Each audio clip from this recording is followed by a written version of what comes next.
Hi everyone, welcome back to the channel. आज इस video में हम करने वाले हैं क्लास 10th के साइंस के MCQs from the chapter control and coordination. तो बेसिकली हम बात करेंगे बायोलॉजी के एक चैप्टर है जिसका नाम क्या है, कंट्रोल एंड कोऑर्डिनेशन। काफी सारे बच्चों को कई बार इसमें दिक्कत भी रहती है, इश्यूज भी रहते हैं, कुछ क्वेश्चंस वगैरह होते नहीं है। तो इस चैप्टर को मैंने दो पार्ट में ब्रेक किया है, इन एमसीक्यूज को दो पार्ट में ब्रेक किया है। इस वाले वीडियो में हम थोड़े से easy kind of MCQs cover कर लेंगे और अगले वाले वीडियो में हम थोड़े से चैलेंजिंग क्वेश्चन डिस्कस करेंगे फ्रॉम द सेम चैप्टर। चलो तो शुरू करते हैं बिना किसी देर के। Our first question, which plant hormone promote dormancy in seed and bud? ऐसा कौन सा प्लांट का हार्मोन है जो प्लांट के अंदर क्या प्रमोट करेगा, जो प्लांट के अंदर प्रमोट करेगा किसको? डोरमेंसी को। किसको प्रमोट करेगा? डोरमेंसी को। सबसे पहली चीज तो सवाल उठता है डोरमेंसी होती ही क्या है। ठीक है, डोरमेंसी होती क्या है? तो जो स्टेट ऑफ इनएक्टिवनेस होती है, अगर प्लांट कुछ समय के लिए इनएक्टिव हो रहा है या उसका कोई पार्ट कुछ समय के लिए इनएक्टिव हो रहा है, तो जो स्टेट होती है इनएक्टिव होने की, उसे हम क्या बोलते हैं? डोरमेंसी बोलते हैं। स्टेट ऑफ इनएक्टिवनेस, ये जो इनएक्टिवनेस की स्टेट है इसे हम क्या नाम देंगे? डोरमेंसी नाम देंगे। इसे हम नाम देंगे डोरमेंसी। इस इनएक्टिव स्टेज में क्या होता है? नो ग्रोथ, प्लांट में कोई भी ग्रोथ या उसके पार्ट में कोई भी ग्रोथ नहीं होती। तो चलो अब आंसर देखते हैं। पहला ऑप्शन है ऑक्सिन। पहला ऑप्शन क्या है? ऑक्सिन। और जैसा हमें मालूम है ऑक्सिन तो क्या होता है? ऑक्सिन तो होता है ग्रोथ प्रमोटर कैटेगरी का। ऑक्सिन तो क्या होता है? ग्रोथ प्रमोटर कैटेगरी का होता है। ये तो ग्रोथ प्रमोट करेगा। जिब्रेलिन भी क्या होता है? ये भी ग्रोथ प्रमोटर कैटेगरी का होता है। साइटोकाइनिन क्या होता है? सेल डिवीजन कराता है, और ये भी कौन सी कैटेगरी का है? प्रमोटर कैटेगरी का है। तो बचा कौन सा ऑप्शन है? Abscisic acid. कौन सा ऑप्शन बचा है? Abscisic acid. तो अपना राइट आंसर भी क्या हो जाएगा? Abscisic acid. एब्सिसिक एसिड क्या होता है? प्लांट ग्रोथ इनहिबिटर होता है। एब्सिसिक एसिड क्या होता है? प्लांट ग्रोथ इनहिबिटर होता है। ये प्लांट के अंदर ग्रोथ को रोकता है, ठीक है, ग्रोथ को स्टॉप करता है। इसीलिए यही क्या करवाएगा? डोरमेंसी कराएगा। क्वेश्चन कैसे भी आ सकता है, तुमसे पूछा जा सकता है डोरमेंसी कौन करा रहा है, यानी ग्रोथ कौन रोक रहा है। तुमसे पूछा जा सकता है विल्टिंग ऑफ लीव्स कौन करवा रहा है, पतझड़ कौन करवा रहा है, लीव जो गिर रही है वो कौन करवा रहा है। तो उसमें भी आंसर क्या आएगा? Abscisic acid. ठीक है, नेक्स्ट क्वेश्चन।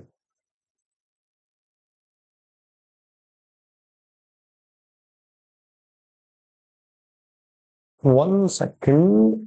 ओके, हाँ, चलो देखते हैं नेक्स्ट क्वेश्चन। इसको यहां कर देते थोड़ा। Roots of plants are, plant की जो रूट्स होती हैं वो कैसी होती हैं? अब हमने जाने थे प्लांट में क्या होते हैं? कुछ मूवमेंट होते हैं। प्लांट में क्या होते हैं? कुछ मूवमेंट। अगर वो मूवमेंट डायरेक्शनल है एंड रिलेटेड टू ग्रोथ है तो उसे नाम देंगे ट्रॉपिक मूवमेंट। अगर वो मूवमेंट ग्रोथ से रिलेटेड नहीं है और साथ में क्या है, नॉन डायरेक्शनल भी है, तो उसे क्या नाम देंगे? Nastic movement. उसे क्या नाम देंगे? Nastic movement. यहां हालांकि इन दोनों में डिफरेंस नहीं पूछा है, डायरेक्टली क्वेश्चन पूछा है कि रूट्स ऑफ प्लांट, प्लांट के अंदर जो रूट्स होती हैं, प्लांट के अंदर जो क्या होती हैं? रूट्स। लेट्स से ये कोई प्लांट है, ठीक है, ये है प्लांट्स की रूट्स। ये क्या है? प्लांट्स की रूट्स है। तो पूछा जा रहा है कि प्लांट की जो रूट्स होती हैं, प्लांट की जो क्या होती है? रूट्स होती है, वो कैसी होती है? पॉजिटिवली जियो, जियो का मतलब है यहाँ ग्रेविटी। ग्रेविटी कहां लगती है? डाउनवर्ड डायरेक्शन में। और रूट भी कहां मूव करती है? डाउनवर्ड डायरेक्शन में। यानी जिस डायरेक्शन में ग्रेविटी लग रही है उसी डायरेक्शन में रूट जा रही है। तो पॉजिटिव होगा, नेगेटिव होगा? The answer is positive. यानी ये ऑप्शन हो सकता है। फिर भी और ऑप्शन देख लेते हैं। नेगेटिवली जियोट्रॉपिक, ये तो नहीं होगा यार। ग्रेविटी जा रही है डाउनवर्ड और रूट जाएगी ऊपर, ऐसा होगा क्या? नेगेटिवली जियोट्रॉपिक होगा क्या? नहीं होगा। वो स्टैम के केस में सही है। पॉजिटिवली फोटोट्रॉपिक, ये भी नहीं होता कि मान लो अगर यहां सन है, यहां क्या है? सन है, तो जो स्टेम होती है वो जाती है सन की डायरेक्शन में, बट जो रूट होती है वो जाती है अवे फ्रॉम द सन, या फिर वो जाती है अवे फ्रॉम द लाइट। यानी पॉजिटिव तो नहीं होती, नेगेटिव होती है। नन ऑफ दिस तो होगा ही नहीं, क्योंकि अपना आंसर पहले ही आ गया। आंसर क्या है? Positive geotropic. प्लांट के केस में जो रूट्स होती हैं वो कैसी होंगी? पॉजिटिवली जियोट्रॉपिक होंगी। Next question, question number 3।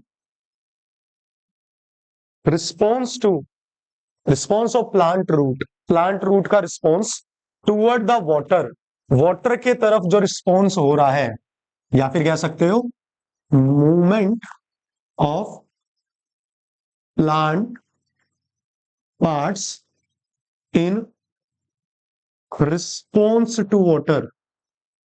Water के रिस्पॉन्स में प्लांट के पार्ट में जो मूवमेंट होता है, पानी के वजह से प्लांट में जो मूवमेंट होता है, ठीक है, जो डायरेक्शन से रिलेटेड होता है, जो ग्रोथ से रिलेटेड होता है, उसे हम क्या नाम देते हैं? हाइड्रोट्रोपिज्म। क्या नाम देते हैं? हाइड्रोट्रोपिज्म नाम देते हैं। तो क्वेश्चन था कि प्लांट की जो रूट्स होती है वो मूव कर रही है टुवर्ड्स वाटर, पानी की तरफ मूव कर रही है। कि मान लो ये कोई प्लांट है, ये उसके कोई रूट्स हैं, ये सॉइल है, तो जो यहाँ पर कोई वाटर मॉलिक्यूल्स है बहुत सारे, ठीक है, यहाँ पर यानी वाटर है हाई कंसेंट्रेशन में, तो ये जो रूट है ये मूव कर जा रही है कहाँ की ओर? कहाँ की ओर? वाटर की ओर मूव कर रही है। कहाँ की ओर मूव कर रही है? वाटर की ओर। तो कैसा मूवमेंट है? This is called as hydrotropism. इसे क्या नाम देंगे? हाइड्रो। और पानी की तरफ मूव कर, यानी कैसा है? Positive hydrotropic movement. कैसा मूवमेंट है? Positively hydrotropic. So response of plant toward the water is called as chemotropism. नहीं भाई, केमिकल के वजह से होता है। और किसमें होता है? पोलन ट्यूब में होता है। किसमें होता है? Pollen tube. Phototropism, tropic movement तो है, बट कैसा है? लाइट की वजह से हो रहा है ना ये। हम किसके बारे में जान डिस्कस कर रहे हैं? वाटर से रिलेटेड, ठीक है। तो ये भी रॉन्ग आंसर है, ये रॉन्ग नंबर है। हाइड्रो, हाइड्रो यानी वाटर, ट्रॉपिक यानी directional movement, growth related movement. तो this is the right answer. Geo का मतलब क्या होता है? ग्रेविटी। ग्रेविटी की वजह से हो रहा है क्या? कंडीशन दे रखी है, वाटर की वजह से हो रहा है। This is also a wrong answer. 3 question हमने बढ़िया से डिस्कस कर लिए, ठीक है। तीनों ही क्वेश्चन किससे रिलेटेड थे? ट्रॉपिक मूवमेंट, ग्रोथ से रिलेटेड, मूवमेंट से रिलेटेड, ये वाले टाइप के क्वेश्चन थे, ठीक है।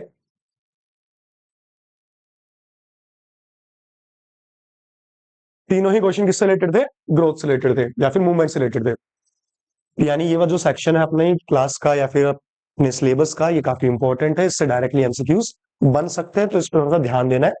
इजी काइंड ऑफ क्वेश्चन बनेंगे, इस वाले टॉपिक से ज्यादा हार्ड नहीं बनेंगे। एक बार पढ़ लोगे याद हो जाएगा। चलो नेक्स्ट क्वेश्चन देखते हैं। ओके, हम्म, नेक्स्ट क्वेश्चन है movement of sunflower in accordance with the path of sun due to. कि जो सनफ्लावर में मूवमेंट हो रहा है, ठीक है, सनफ्लावर में मूवमेंट हो रहा है अकॉर्डिंग, जहां पर सन से लाइट आ रही है, जहां से सन का जो पाथ है, लाइट का जो पाथ है, उसके अकॉर्डिंग हो रहा है। क्या कहलाएगा ये मूवमेंट? सनफ्लावर यानी बेसिकली बात चल रही है बेटा जी किसकी? प्लांट की। किसकी बात चल रही है? प्लांट की। पाथ ऑफ सन यानी लाइट डिपेंडेंट मूवमेंट की बात चल रही है। क्या नाम दोगे इसको? कुछ ऐसा कह रहे हैं कि मान लो ये कोई प्लांट है, ठीक है, यहां पर है सन, सन से क्या आ रही है? लाइट आ रही है, यानी सनलाइट आ रही है। तो ये जो प्लांट है ये बेंड कर जाता है किसकी डायरेक्शन में? लाइट की डायरेक्शन में। किसकी डायरेक्शन में बेंड कर जाता है? लाइट की डायरेक्शन में बेंड कर जाता है, ठीक है। यहां से सनलाइट आई और प्लांट बेंड कर गया किसकी तरफ? लाइट की डायरेक्शन। कुछ ऐसा दिखेगा फिर। ये जो प्लांट है ऐसा झुक गया है किसकी डायरेक्शन में? लाइट की डायरेक्शन में। ये जो मूवमेंट है जो प्लांट में हो रहा है, किसकी वजह से हो रहा है? लाइट की वजह से हो रहा है। तो इसे क्या नाम दोगे? कीमो का मतलब तो होता है बेटा केमिकल, तो ये तो नहीं होगा। जियो का मतलब होता है ग्रेविटी, ये भी नहीं होगा। हाइड्रो यानी वाटर, ये भी नहीं होगा। फोटो का मतलब क्या होता है? लाइट मूवमेंट, ठीक है। तो अगर लाइट से रिलेटेड कोई मूवमेंट हो रहा है, the movement of plant part in response to the light, light की वजह से अगर प्लांट में कोई मूवमेंट हो रहा है तो उसे हम क्या नाम देंगे? फोटोट्रोपिज्म नाम देंगे। उसे हम क्या नाम देंगे? फोटोट्रोपिज्म नाम देंगे। आई होप आपको समझ में आ गया होगा। इजी क्वेश्चन था। ठीक है, कुछ ऐसा है कि भाई ये कोई प्लांट है, ये उसकी हीरोइन है, तो प्लांट हमेशा किसकी तरफ देखना पसंद करेगा? मतलब जो भी हीरो है वो किसकी तरफ देखना पसंद करेगा? अपनी हीरोइन की तरफ ना। ठीक है। बाकी एक क्वेश्चन और बन सकता है यहाँ पे कि ये जो मूवमेंट हो रहा है फोटोट्रोपिज्म, ये करवाने के लिए प्लांट में एक हार्मोन रिस्पॉन्सिबल होता है, और उस हार्मोन का नाम क्या होता है? ऑक्सिन। तो ये जो प्लांट में मूवमेंट हो रहा है किसकी वजह से होता है? ऑक्सिन। होता क्या है? ऑक्सिन एक साइड इकट्ठा हो जाता है और फिर दूसरी तरफ, इस साइड ज्यादा ग्रोथ होगी, इस साइड कम ग्रोथ होगी, तो प्लांट हमें बैंड करता हुआ दिखाई देता है। ऐसा क्वेश्चन भी आएगा, नेक्स्ट वीडियो में करेंगे उसके बारे में। ठीक है, अभी डायरेक्टली अपना आंसर आ रहा है यहां पर, क्या आएगा? फोटोट्रोपिज्म। नेक्स्ट क्वेश्चन देखते हैं।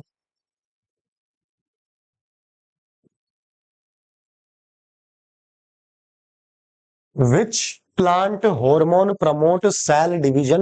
कौन सा प्लांट हार्मोन है? अभी डिस्कस भी किया था। कौन सा प्लांट का हार्मोन है जिसके वजह से प्लांट में सेल डिवीजन होगा? जिसकी वजह से क्या होगा? Cell division. तो डायरेक्टली आंसर लग रहा है अपना, देखो सी से होता है साइटोकाइनिन, और सी से ही क्या याद कर लेना? Cell division. सी से ही क्या याद कर लेना? Cell division. सी से साइटोकाइनिन और सी से क्या होता है? Cell division. ये दो हॉर्मोन्स का जो फंक्शन है वो काफी इंपॉर्टेंट है, साइटोकाइनिन एंड एब्सिसिक एसिड। बार बार ठीक है अल्टरनेट करके पूछ लेते हैं, किसी साल साइटोकाइनिन का पूछ लेंगे, किसी साल एब्सिसिक एसिड का पूछ लेंगे। एब्सिसिक एसिड का भी याद होना चाहिए। ये क्या करवाता है? विल्टिंग ऑफ लीव्स, पत्तियां झड़वाता है प्लांट से। ठीक है, या फिर क्या करता है? प्रमोट डोरमेंसी इन सीड्स, सीड के अंदर इनएक्टिव स्टेज लेके आता है, जिसे हम क्या बोलते हैं? डोरमेंसी बोलते हैं। ये दो काम किसके होते हैं? एब्सिसिक एसिड के। किसके होते हैं? एब्सिसिक एसिड के। ठीक है, तो सेल डिवीजन किसने करवाया? Cytokinin. Next question, the main function of abscisic acid. आ भी गया लो क्वेश्चन। एब्सिसिक एसिड जो होता है उसका मेन फंक्शन क्या होगा? क्या होगा मेन फंक्शन? एब्सिसिक एसिड है, प्लांट हार्मोन है, तो इसे क्या बोल सकते हो? Phyto hormone. इसे क्या बोल सकते हो? फाइटो हार्मोन बोल सकते हो। फाइटो हार्मोन में भी ये प्लांट की ग्रोथ को रोकता है, नेगेटिवली इंपैक्ट करता है, तो इसे क्या बोलते हैं? प्लांट ग्रोथ इनहिबिटर बोलते हैं। इसे क्या बोलते हैं? प्लांट की ग्रोथ का इनहिबिटर भी कहते हैं। किसको? एब्सिसिक एसिड को। अब पूछा गया कि एब्सिसिक एसिड क्या करेगा? Promote cell division. क्या सेल डिवीजन को प्रमोट करेगा? बिल्कुल नहीं। क्या इनहिबिट करेगा? इनहिबिट का मतलब क्या होता है? स्टॉप करेगा किसको? ग्रोथ को। हो सकता है, और भी देख लेते हैं। प्रमोट ग्रोथ, ये भी किससे रिलेटेड है? ग्रोथ से रिलेटेड, तो ये आंसर भी सही नहीं है। Increase the length of cell, cell की लेंथ इंक्रीज करेगा, यहां भी ग्रोथ रही, तो ये भी सही नहीं है। सो हमारा राइट आंसर क्या होगा? Option B. राइट आंसर क्या होगा? ऑप्शन बी, कि जो मेन फंक्शन होता है एब्सिसिक एसिड का वो क्या होता है? To inhibit the growth. Next question,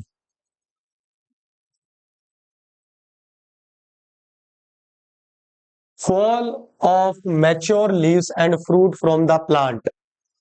ये जो पतझड़ हो रहा है, लीफ गिर रही है, यानी इसे क्या बोलोगे? Wilting of leaves. इसे क्या बोलोगे? Wilting of leaves. ये जो मैच्योर होने के बाद लीफ फॉल ऑफ हो जाती है, गिर जाती है, and fruit from plant is triggered by, fruit भी गिर जाते हैं पकने के बाद। इन सबको ट्रिगर यानी इन सबको कंट्रोल कौन कर रहा है? इन सबको करवा कौन रहा है? By which of the following substance. तो कौन सा सब्सटेंस, यानी कौन सा फाइटो हार्मोन इसमें इन्वॉल्व होगा? ऑक्सिन ग्रोथ से रिलेटेड, साइटोकाइनिन ग्रोथ से रिलेटेड, जिबरेलिन भी ग्रोथ से रिलेटेड। तो आंसर क्या आ जाएगा? Option D. दो या तीन क्वेश्चन हमने कर लिए, उनमें बार बार क्वेश्चन किससे रिलेटेड आ रहा है? Abscisic acid. किससे रिलेटेड आ रहा है? Abscisic acid. तो इसके फंक्शन तो हमें भूलने ही नहीं है। सेकंड वीडियो और देख लेना, उसके बाद में तुम्हें चारों के फंक्शन वैसे भी याद हो ही जाएंगे। ठीक है, अभी मेन फोकस किस पे है? Abscisic acid. तो वो कौन सा हार्मोन है जिसके वजह से फॉलिंग ऑफ लीफ होगा या फ्रूट का गिरना होगा पकने के बाद, वो कौन करवाता है? एब्सिसिक एसिड करवाता है। Any change in the environment, any change in the environment which an organism can respond. Environment में कुछ भी चेंज हो रहा है, कुछ भी बदलाव हो रहा है, जिसकी वजह से ऑर्गेनिज्म क्या करता है? रिस्पॉन्ड करता है। जिसकी वजह से ऑर्गेनिज्म क्या देता है? रिस्पॉन्स देता है। उसे हम क्या नाम देंगे? उसे हम रिस्पॉन्स नाम देंगे। उसे हम क्या नाम देंगे? रिस्पॉन्स नाम देंगे क्या? इन्वायरमेंट में कुछ भी हो रहा है जिसकी वजह से ऑर्गेनिज्म रिस्पॉन्ड करता है, उसे हम क्या नाम देंगे? ये तो वैसे ही कट गया ना, रिस्पॉन्स नाम नहीं देंगे। हार्मोन की वजह से रिस्पॉन्स हो सकता है, बट उन्होंने तो क्या नाम देंगे उस चीज को जो एनवायरमेंट में चेंज हो रही है? ठीक है, हार्मोन तो करवाएगा, रिस्पॉन्ड करने में हेल्प करेगा, बट ये भी सही आंसर नहीं है। कोऑर्डिनेशन भी गलत है। आंसर क्या आएगा? स्टिमुलस। आंसर क्या आएगा? स्टिमुलस। वातावरण में, इन्वायरमेंट में कुछ भी ऐसा बदलाव हो रहा है जिसकी वजह से तुम्हारी बॉडी रिस्पॉन्ड करेगी, जिसकी वजह से तुम्हारी बॉडी क्या करेगी? रिस्पॉन्ड करेगी। उस चीज को हम क्या नाम देंगे? स्टिमुलस नाम देंगे। ठीक है, उस चीज को क्या नाम देंगे? स्टिमुलस नाम देंगे। कि मान लो इन्वायरमेंट में क्या होगा, मेरे हाथ पे गरम गरम चाय गिर गई या कॉफी गिर गई, तो तुरंत मेरा हाथ पीछे गया ना। तो ये जो बदलाव हुआ ये इन्वायरमेंट में, जिसकी वजह से मैंने एक्शन लिया, मेरा हाथ पीछे गया, तो जो रिस्पॉन्स आया है वो क्यों आया? क्योंकि चाय गिरी थी। अगर चाय गिरती ही नहीं तो मैं हाथ पीछे लेके जाता क्या? तो चाय मेरे केस में क्या है? स्टिमुलस है। चाय मेरे केस में क्या है? स्टिमुलस है। और स्टिमुलस को रिसीव करने के लिए हमारी बॉडी में क्या पाए जाते हैं? रिसेप्टर्स पाए जाते हैं। स्टिमुलस को रिसीव करने के लिए हमारी बॉडी में क्या होते हैं? रिसेप्टर्स होते हैं। बहुत सारे होते हैं यार, जैसे थिग्मो रिसेप्टर्स जो टच को सेंस करेंगे, ठीक है। थर्मो रिसेप्टर्स जो हीट को सेंस करेंगे। ऑल फैक्ट्री रिसेप्टर जो स्मेल को सेंस करेंगे, ठीक है। गस्टेटरी रिसेप्टर, गस्टेटरी रिसेप्टर जो टंग में होंगे और किसको सेंस करेंगे? टेस्ट को। फिर जो टेस्ट हो गया, स्मेल हो गई, टच हो गया, हीट एंड कोल्ड चीज हो गई, ये सब हमारे लिए किसका काम करते हैं? स्टिमुलस का काम करते हैं। यानी एनवायरमेंट में जो कुछ भी हो रहा है by which your body can respond, उसे हम नाम देंगे स्टिमुलस। उसे हम क्या नाम देंगे? स्टिमुलस नाम दे देंगे। ठीक है, देख लो, ये स्टिमुलस है। और स्टिमुलस को रिसीव करने के लिए बॉडी में क्या होते हैं? बहुत सारे वेरियस काइंड ऑफ रिसेप्टर्स होते हैं। कुछ के बाद नाम लिख दिए। थिग्मो टच से related, thermo heat and cold से रिलेटेड, ऑल फैक्टरी स्मेल से रिलेटेड, गस्टेटरी से रिलेटेड है, टेस्ट से रिलेटेड है। एक होता है भाई फोटो रिसेप्टर्स जो लाइट को सेंस करता है, उसे क्या नाम देते हैं? Photo receptor. लाइट भी गया तुम्हारे लिए, स्टिमुलस ही तो है, तो उसको सेंस करने के लिए कौन सा रिसेप्टर है? Photo receptor. एक फोनो रिसेप्टर भी होता है, फोनो रिसेप्टर जो रिलेटेड है किससे? साउंड से रिलेटेड है। किससे रिलेटेड है? साउंड से रिलेटेड है। उसे क्या नाम दे देंगे? फोनो रिसेप्टर, फोटो रिसेप्टर्स, थिग्मो, थर्मो, ये सब किसके नाम है? ये सब नाम किसके हैं? रिसेप्टर्स के। ये सब नाम किसके हैं? रिसेप्टर्स के। चलिए नेक्स्ट क्वेश्चन, एक बार ट्राई करके देखिए, पढ़ के देखिए वाला क्वेश्चन हो रहा है क्या तुमसे? A part of body which respond to the instruction sent from nervous system। हमारी बॉडी का वो कौन सा ऐसा पार्ट है जो रिस्पॉन्ड करेगा? जो क्या करेगा? Respond. A part of the body, हमारी बॉडी का वो कौन सा पार्ट है विच रिस्पॉन्ड टू स्टिमुलस, जो स्टिमुलस को लेके क्या करेगा? रिस्पॉन्ड करेगा। बॉडी के पास स्टिमुलस आया, अब उसको क्या करेगा? उसका रिस्पॉन्ड दिया जाएगा ना। Respond to the instruction sent from the nervous system. होता क्या है? सबसे पहले आया स्टिमुलस, STIMULUS। इस स्टिमुलस को तुम्हारी बॉडी ने सेंस किया और इस सिग्नल को यहां से सेंसरी न्यूरॉन की हेल्प से कहां तक ले गए? CNS तक ले गए। कहां तक ले गए? CNS सीएनएस ने समझा कैसा सिग्नल था, क्या काम करना है, कैसे रिस्पॉन्ड करना है। तो सीएनएस का जो भी मैसेज होगा वो लेके कौन आएगा, मोटर न्यूरॉन। और कौन से बॉडी के पार्ट तक लेके आएगा, जहां पे स्टिमुलस रिसीव हुआ था। ठीक है, स्टिमुलस रिसीव कहाँ होता है, बीच में एक और चीज बना सकते हैं हम ऐसे, स्टिमुलस रिसीव कहाँ होता है, रिसेप्टर एंड पे। स्टिमुलस रिसीव कहाँ होता है, रिसेप्टर एंड पे। तो स्टिमुलस आया, उसे रिसीव किसने किया, रिसेप्टर ने। वहां से सिग्नल गया सीएनएस के पास, कौन लेके गया, sensory neuron. Central nervous system का जो भी मैसेज था, जो भी रिस्पॉन्स था, ठीक है, वो लेके कौन आ रहा है वापस, मोटर न्यूरॉन। कहां तक लेके आएगा, जरूरी थोड़ी ना रिसेप्टर तक लेके आएगा, वो कौन जो बॉडी का पार्ट मूव करेगा, जो रिस्पॉन्ड देगा, वहां तक लेके आएगा ना। और उस पार्ट को हम क्या नाम देते हैं, इफेक्टर, जो यूजुअली मसल्स वगैरह होती है। ठीक है, मेरे हाथ पे यहाँ चाय गिरी, बट मेरा हाथ यहां से पीछे जा रहा है ना, तो सिग्नल आ यहाँ रहा है, तो रिसेप्टर का है यहाँ, यहाँ कहीं होगा। फिर बॉडी के पास सिग्नल गया, सेंसरी न्यूरॉन वगैरह ने सिग्नल भेजा मेरे ब्रेन को, स्पाइनल कोड को, उन्होंने जो भी जवाब दिया वो वापस आ रहा होगा। वो वापस का इसी पार्ट तक आ रहा है, आ भी सकता है बट जरूरी नहीं है, वो वापस यहाँ तक आ रहा है। तो मेरा हाथ यहाँ से पीछे जा रहा है, यहाँ से भी थोड़ा मूव कर रहा है और यहाँ से भी पीछे जा रहा है। ठीक है, तो इस इफेक्टर बोलते हैं उस एरिया को, क्या बोलते हैं, इफेक्टर। वो यूजुअली क्या होते हैं, मसल्स। तो कौन सा बॉडी का पार्ट है जो रिस्पॉन्ड करेगा स्टिमुलस की वजह से, रिसेप्टर। तो रिसीव करता है यार सिग्नल, इफेक्टर बिल्कुल सही है। ओके ओके, नर्व्स तो भाई सिर्फ सिग्नल ट्रांसफर कर रही है, और यहाँ पे मसल्स भी दे दिया ऑप्शन में। ठीक है, यहाँ पर क्या दे दिया, मसल भी दे दिया, और यहाँ पर क्या दे दिया, इफेक्टर भी दे दिया। सर अब क्या सही करें, यहाँ तो इफेक्टर भी हो चुका और यहाँ पे क्या हो चुका, मसल भी हो चुका। तो अब थोड़ा ब्रॉड सेंस में सोचो, muscles come under what, muscle come under effector ही तो है। तो यहाँ पे मेन आंसर क्या हो जाएगा, इफेक्टर हो जाएगा। इफेक्टर नहीं होता तो हम क्या टिक मारते, मसल मार सकते थे, बट यहाँ पे मेन आंसर क्या है, उस पार्ट को क्या बोल सकते हैं, इफेक्टर बोल सकते हैं। जो मसल्स भी हो सकती है, बोन्स भी हो सकती है, कोई ग्लैंड भी हो सकता है। ठीक है, तो एनीथिंग कैन बी पॉसिबल, उसे हम इफेक्टर बोलेंगे। ज्यादा स्ट्रेच नहीं करते क्वेश्चन को, और देखते हैं आगे। The longest fibre on the cell body of neuron, neuron की जो सेल बॉडी होती है उस पे जो लॉन्गेस्ट फाइबर होता है, उस पे जो क्या होता है, लॉन्गेस्ट फाइबर। आपको न्यूरॉन कुछ ऐसा होता है ना, नहीं आता तो डायग्राम बनाना सीख लो, एक डायग्राम का सेशन भी ले लेंगे अलग से। अब मान लो ये क्या, न्यूरॉन, यहां से छोटे फाइबर निकलते हैं, उन्हें तो हम क्या बोलते हैं, डेंड्राइट बोलते हैं। क्या बोलते हैं, डेंड्राइट। जो छोटे छोटे फाइबर, इन्हें क्या बोलोगे, डेंड्राइट।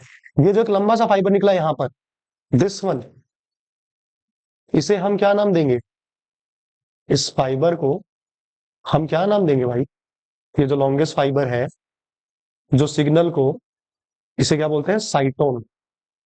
यानी कि इसे और क्या बोल सकते हो, सेल बॉडी।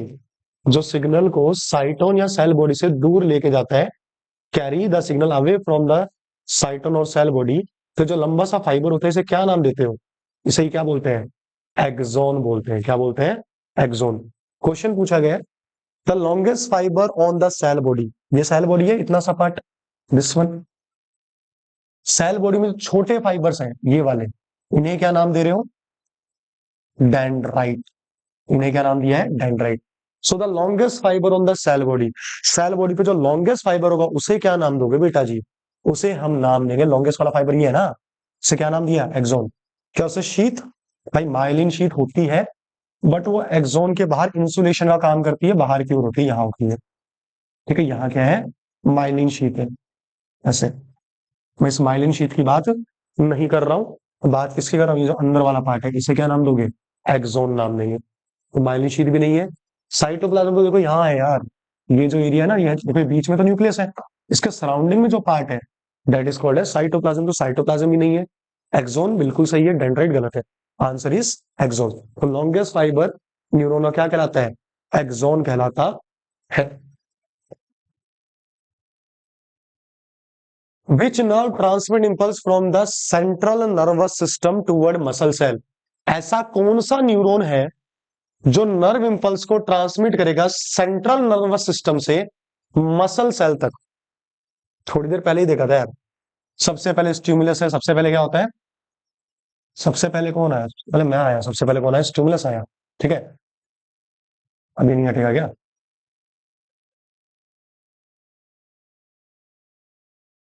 ये सबसे पहले अपोनिची तो आया। तो देखो ये सबसे पहले क्या स्टिमुलस है। स्टिमुलस जाता है किसके पास? स्टिमुलस जाता है किसके पास? Towards receptor. रिसेप्टर से सिग्नल कौन लेके जाता है? Sensory neuron. कहां तक लेके जाता है? सीएनएस यानी ब्रेन स्पाइनल कॉर्ड तक। वहां से सिग्नल वापस आता है कहा, किसके पास आता है? इफेक्टर के पास आता है। और वो लेके कौन आएगा? इफेक्टर तक सिग्नल लेके कौन आ रहा है? Motor neuron. कौन लेके आ रहा है? Motor neuron. और उस सिग्नल की वजह से इफेक्टर क्या करता है? रिस्पॉन्ड देता है। जो इंफॉर्मेशन आई उसे क्या कहा था? स्टिमुलस। और जो एक्शन तुमने लिया उसे क्या कहते हैं? रिस्पॉन्स कहते हैं। क्या कहते हैं? रिस्पॉन्स। ये रिस्पॉन्स इफेक्टर दे रहा है, बट इफेक्टर को रिस्पॉन्स देना है, ये बता उसको सीएनएस रहा है, बट सीएनएस की इंफॉर्मेशन यहां तक लेके कौन आ रहा है? Motor neuron. कौन लेके आ रहा है? Motor neuron. सवाल आ रहा होगा तो सर रीले न्यूरॉन कहाँ होता है? यहाँ सीएनएस के अंदर एक इंटर न्यूरॉन होता है, ठीक है, जो सीएनएस को कनेक्ट करता है। उसे ही हम क्या बोलते हैं? रिले न्यूरॉन बोलते हैं। क्या बोलते हैं? Relay neuron. वो यहाँ बीच में है, ठीक है। यहाँ इन्होंने डायरेक्टली पूछा है विच नर्व, नर्व क्या दो चाहिए इसे? Motor nerve. विच नर्व ट्रांसमिट इंपल्स, कौन सी नर्व है जो इंपल्स को ट्रांसमिट करेगी? कहां से?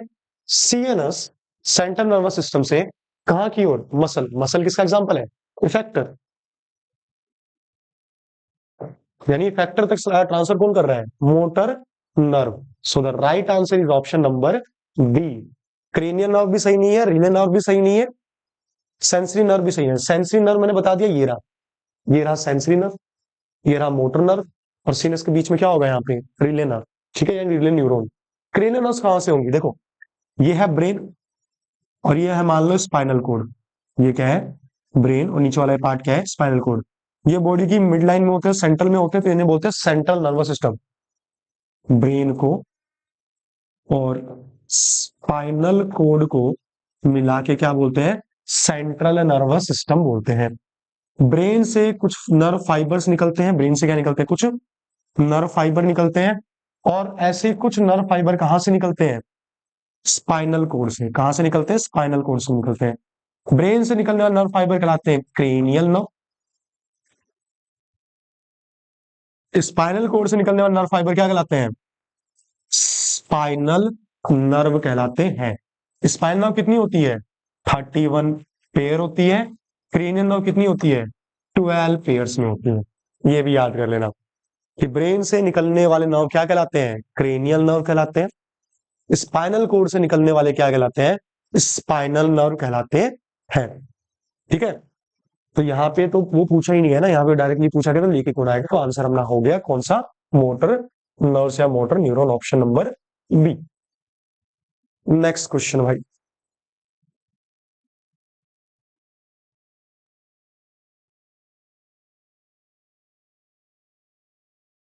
क्या हो गया? बफरिंग। नेक्स्ट क्वेश्चन देखते हैं।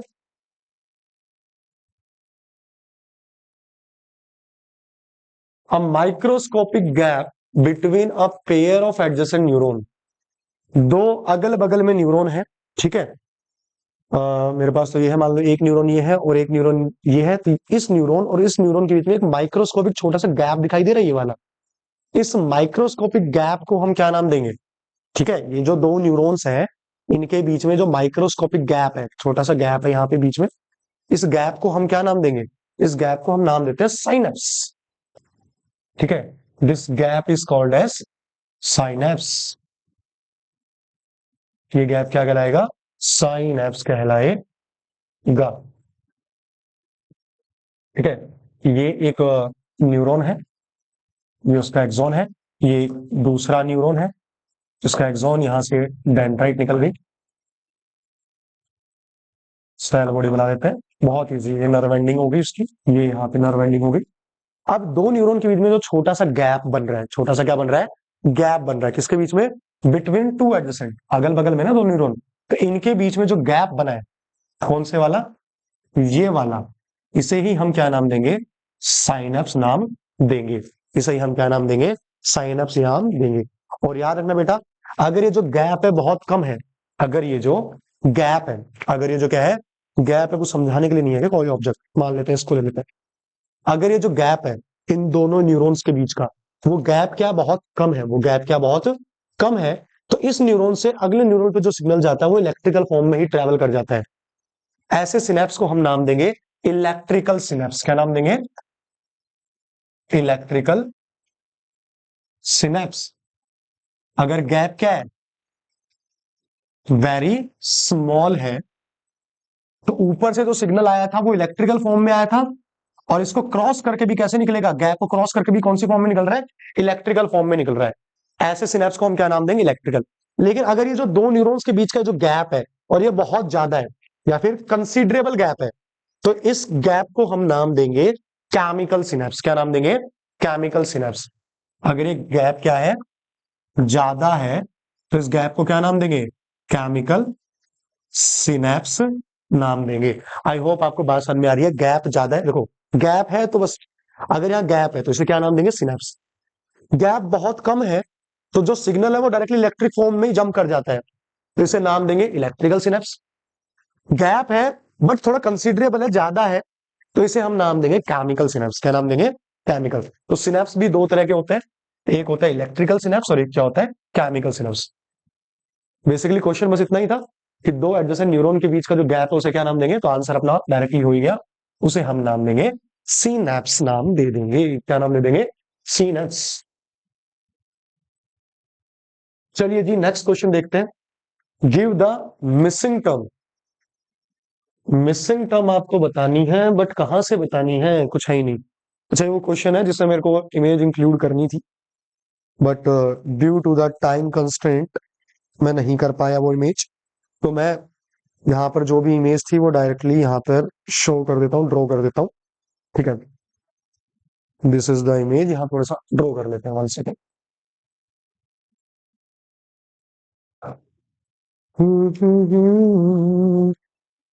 अरे भाई चल जा। यहाँ है बेटा जी स्टिम्युलस।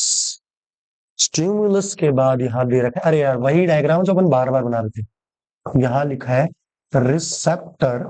अब तो दिमाग में फीड हो भी गया होगा। फिर यहाँ इन्होंने लिख रखा है सेंसोरी न्यूरॉन, और यहाँ पर क्या दे रखा है? यहाँ दे रखा है एक बड़ा सा क्वेश्चन मार्क, उसके बाद एक एरो, इस पे लिख रखा है मोटर न्यूरॉन। कुछ लोगों ने तो इसका आंसर अब तक सोच भी लिया होगा। इसके बाद यहाँ इन्होंने लिख रखा है इफेक्टर, और इफेक्टर के बाद में यहाँ फाइनली लिख रखा है रिस्पॉन्स। यहाँ फाइनली क्या लिख रखा है? रिस्पॉन्स। तो देखो यार क्या है ये, स्टिमुलस आया, हमारी बॉडी पे रिसेप्टर्स होते हैं, उन्होंने उसको रिसीव किया, वो जो भी इंफॉर्मेशन थी उन्हें भेजनी है, कहां तक भेजनी है? सेंट्रल नर्वस सिस्टम, यानी कि ब्रेन प्लस स्पाइनल कोड तक भेजनी है। पर वो इंफॉर्मेशन रिसेप्टर से यहां तक लेके कौन जाता है? सेंसरी न्यूरॉन लेके जाता है। इन्होंने वो सिग्नल आया, इन्होंने वो समझा, इंटरप्रेट किया उस सिग्नल को, और एक डिसीजन लिया कि हमें क्या करना है। वो डिसीजन इन्होंने इन्हें भेजना है किस तक? इफेक्टर तक, मसल्स तक। पर किसके थ्रू? मोटर न्यूरॉन के थ्रू। अब मोटर न्यूरॉन से इफेक्टर पे गया, इफेक्टर ने वो काम किया जो उसको सेंस करने के लिए कहा, यानी बॉडी में क्या आया? रिस्पॉन्स आ गया। बॉडी में क्या आ गया?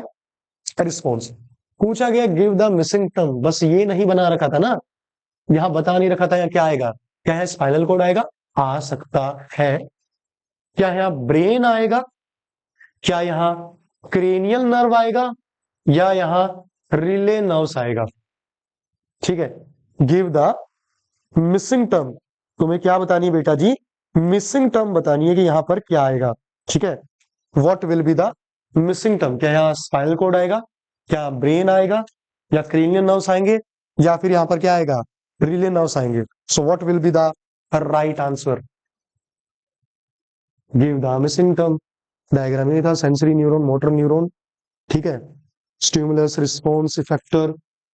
यहाँ पर देखो एक तो लिखा होता है सीएनएस, सीएनएस ऑप्शन में नहीं, यहाँ पे दोनों चीज होती है, स्पाइनल कॉर्ड भी होता है और ब्रेन भी होता है, वो नहीं है। तो we will tick the relay nerves. यहाँ पर क्या होंगे? रिले नर्व्स होंगे। Option D is right answer. Option D is the right answer. Okay, समझ में आ गया होगा। यहाँ पे सीएनएस होना चाहिए था, बट वो था ही नहीं ऑप्शन में। स्पाइनल कोड भी हो सकता है, ब्रेन भी हो सकता है, तो ज्यादा अप्रोप्रिएट आंसर क्या लग रहा है यहाँ पे? रिले नर्व्स लग रहा है कि सेंसरी नर्व और मोटर नर्व के बीच में कौन से न्यूरॉन्स होंगे?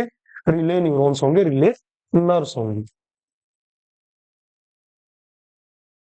The highest coordinating centre in the body is, पूरी बॉडी का पापा कौन है?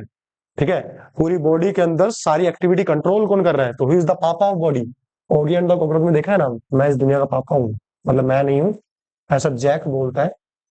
तो हाईएस्ट कोऑर्डिनेटिंग सेंटर क्या है ह्यूमन बॉडी के अंदर? तो right answer will be the brain है। इसमें तो कुछ सोचना था ही नहीं। किडनी होती क्या? एकदम बकवास ऑप्शन है। हार्ट नहीं होता, ठीक है। दिल सब जगह नहीं लगाना होता, जहां लगा रहे हो वहां तक ठीक है, बट सब जगह हर आंसर में दिल नहीं लगा देना होता है। स्पाइनल कोड भाई नहीं है, spinal cord is secondary, spinal cord is dependent on the brain. So the right answer is option B. बिना कुछ सोचे, सोचने का काम तो खुद ब्रेन का ही है। Main function of cerebrum, cerebrum का मेन फंक्शन क्या है? देखो, ब्रेन के बहुत सारे पार्ट्स होते हैं, ठीक है। अब क्या होता है, अगर कोई ब्रेन है, अगर कोई ब्रेन है, मतलब तुमने सुने होगा ना, fore brain, mid brain and hind brain. Four का मतलब होता है बेटा ऊपर, मिड का मतलब है बीच में, हाइंड का मतलब होता है नीचे। तो अगर ये ब्रेन है, अगर ये लेट्स से, अगर ये क्या है, अगर वही वापस सेम चीज पड़ी हो यहाँ पे, अगर ये ब्रेन है तो इसके जो टॉप वाला पार्ट है इसे क्या बोलोगे? Fore brain. ये जो बीच वाला पार्ट है इसे क्या बोलोगे? Mid brain. और जो नीचे की ओर इसे क्या बोलोगे? Hind brain. तो ब्रेन के मेनली कितने पार्ट होते हैं? तीन पार्ट होते हैं ब्रेन के, मेनली इतने पार्ट होंगे, तीन। फोर ब्रेन, अपर पार्ट, फिर बीच में क्या होगा? मिड ब्रेन, और फाइनली क्या होगा? Hind brain.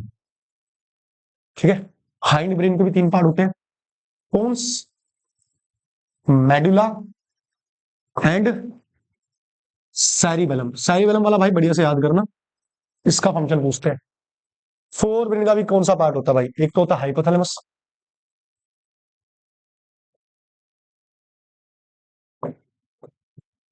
और एक होता है सैरिब्रम।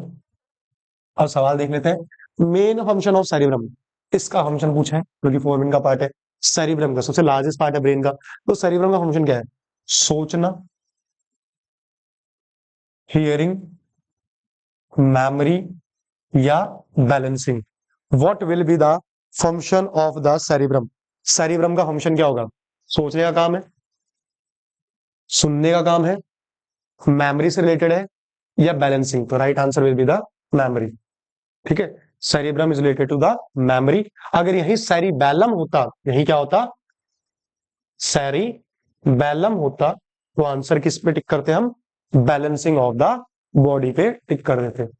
ईयर का भी काम होता है, ईयर में कुछ कोके होते हैं, ठीक है, वेस्टिबुलर कोके, वो भी बैलेंसिंग का काम करते हैं। ब्रेन में पूछा जाए तो सेरिबैलम। पोस्चर एंड बैलेंस आ ही गया, देखो question. Posture and balance of the body is control by pons, respiration में, मेडुला नहीं, सेरिबेलम, सेरिब्रम, सेरिब्रम को देखो अभी किया था, मेमोरी से रिलेटेड है। आंसर क्या आएगा इसमें? सेरिबेलम। तो which part is responsible for balancing of the body? Right answer will be the cerebellum है। राइट आंसर क्या है? Cerebellum. Breathing is control by which part of the brain? Breathing जो होती है उसे कौन सा part of the brain control करेगा? Hypothalamus, thirst and hunger centre, भाई ये तो नहीं करेगा। ब्रीथिंग को कंट्रोल करने वाले का नाम पूछा है, hypothalamus is not the right answer. Medulla oblongata, cerebellum, या सेरिब्रम? तो याद कर लेना, इनके लिए ट्रिक भी बता दूंगा मैं। ब्रीथिंग से रिलेटेड काम किसका है? मेडुला ऑब्लंगेटा का। तो right answer is option D. Breathing control by which part of the brain? Medulla oblongata. ठीक है, एक दो क्वेश्चन और बचे हैं, बने रहे बस, कंप्लीट करते हैं इन्हें। विच part of the nervous system control the reflex activity of the body? Very easy question.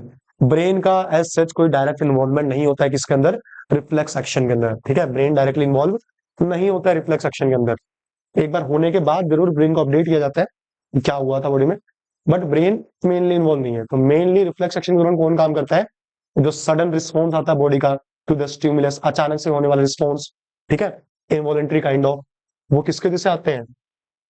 Spinal cord की वजह से आते हैं।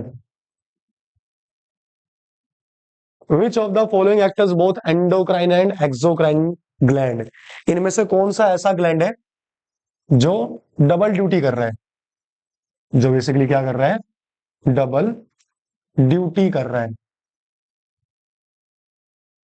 डबल ड्यूटी यानी दो दो काम कर रहा है, ठीक है, पार्ट टाइम जॉब भी करता है।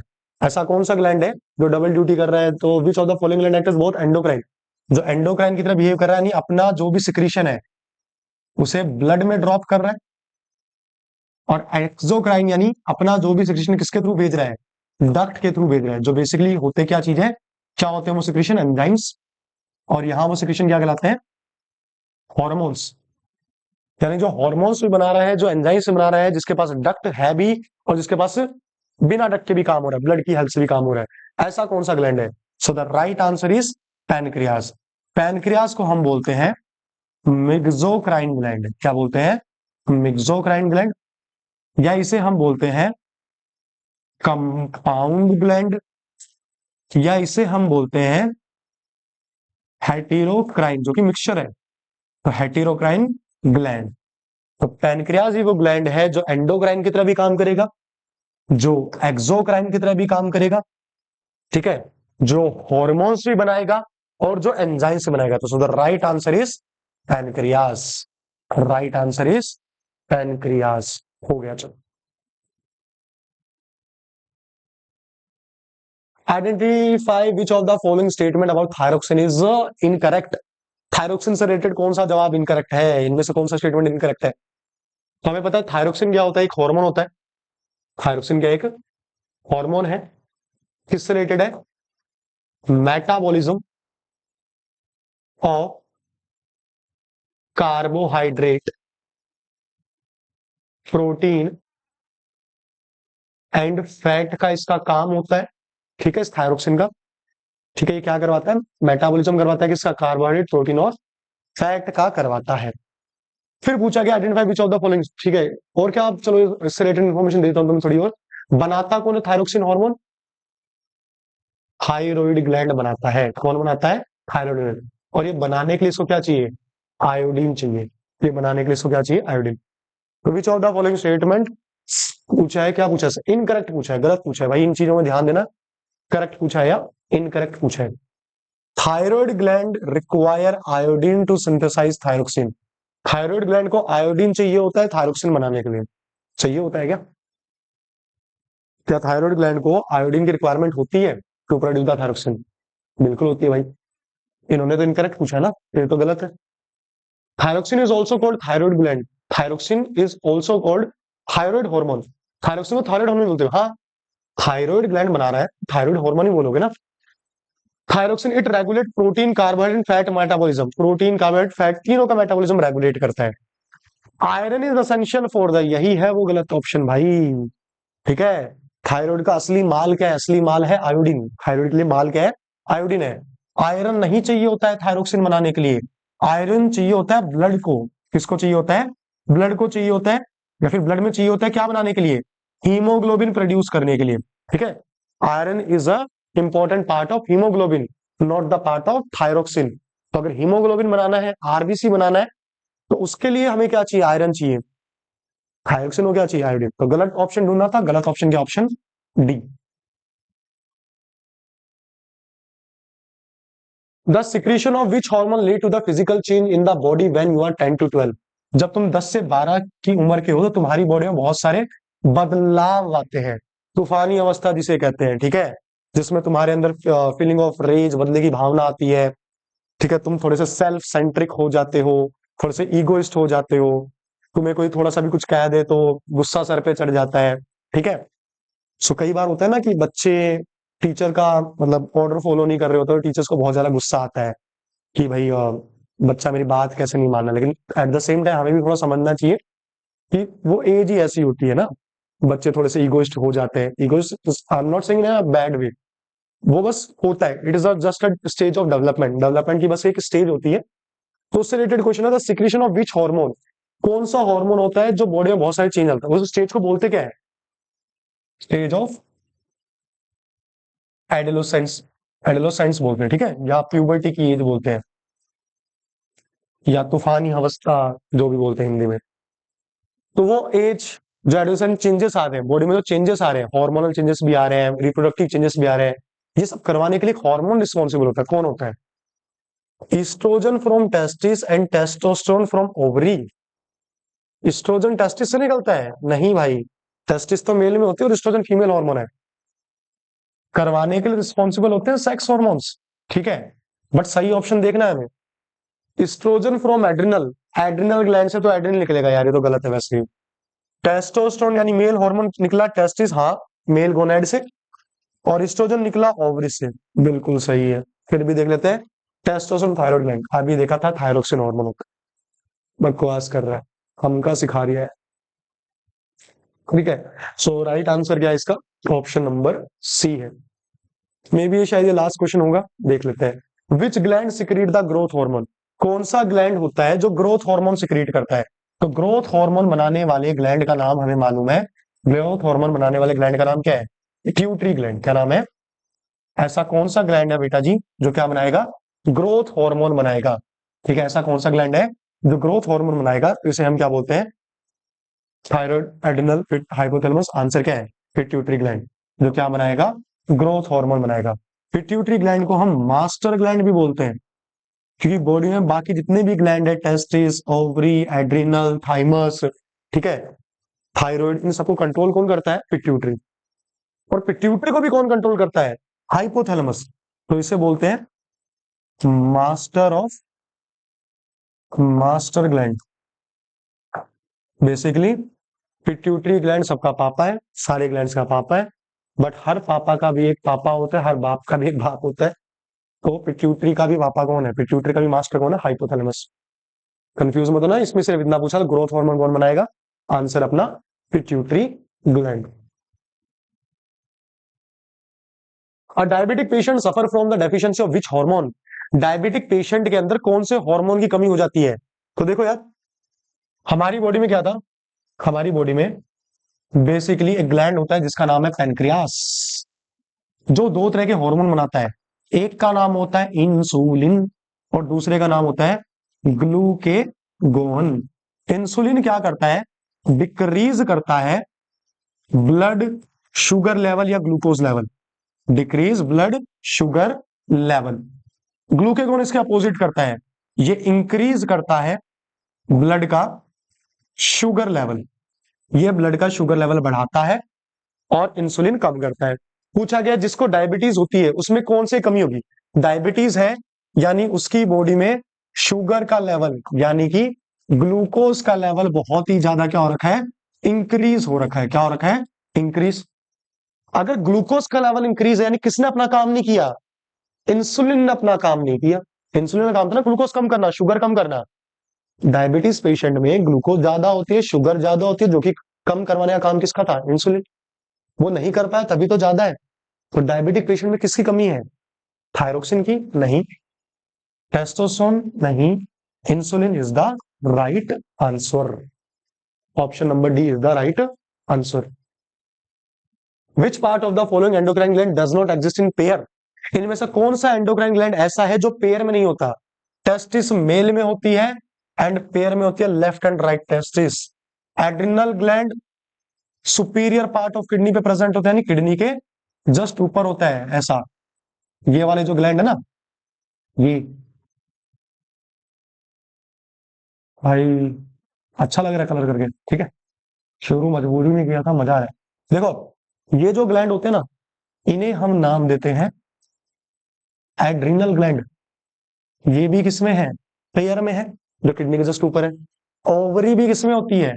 पेयर में होती है। डायग्राम बना देना वैसा, भूत जैसा, देख नहीं लगा मैं ऐसा, भूत जैसा। तो एक ओवरी यहाँ है, मतलब इस साइड, और एक ओवरी इस साइड है। तो दो ओवरी होती है ना, पेयर में होती है, मालूम है बात। पिट्यूटरी ग्लैंड पेयर में नहीं होता, अनपेयर्ड ग्लैंड है।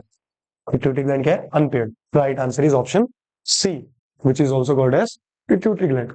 फिर द ब्लैंक्स है, बस एमसीक्यूज वगैरह इतने रखते हैं आज के लिए। देयर आर 24 एमसीक्यूज जो हमने कवर कर लिए। आई होप आपको समझ में आ गया होगा बढ़िया से।